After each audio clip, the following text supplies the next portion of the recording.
Janë 9 antarësh e Qorri nga Padalishta e Skënderajt, pa asnjë të punësuar, sot pati ditë të lumtur, pasi u vukur themeli i shtëpisë së re.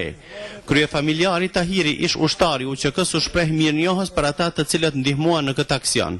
Faleminderit për komunës, për kryetarët, për tonëve kush ka dhënë ndihmë, që e pata vetë shpinë që e kom pas me antar sot a nesër, jam tutë si po më me familje. Se për dridhjes tukës kja veç pëshesho bon. Sponsorizuesit e ndërtimit të shtëpisë së familjes Qorri nuk e fshehin kënaqësinë që edhe kësaj familje t'ia krijojnë kushtet normale për jetesë. Jam shumë i lumtur që ke mundësinë me kontribu një pjesë për ndihmën e ndërtimit të kësaj shtëpie të këtij ish luftëtarit UÇK-s.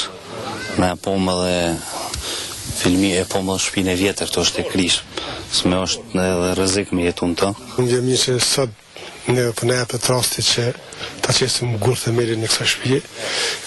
Sot isha në një drek punë me Zotin Pacolli dhe e luta që pandimon këtë familje, edhe pse ne si komunë kemi ndarë 3.000 euro për ndërtimin e kësa shpije. Në këtë kremte të vënies së gurthemelit për ndërtimin e shtëpisë së re për familjen Qorri, punëkryesi dhe donatorët u zëtohen se kjo familje festën e flamurit do ta presë në shtëpinë e re.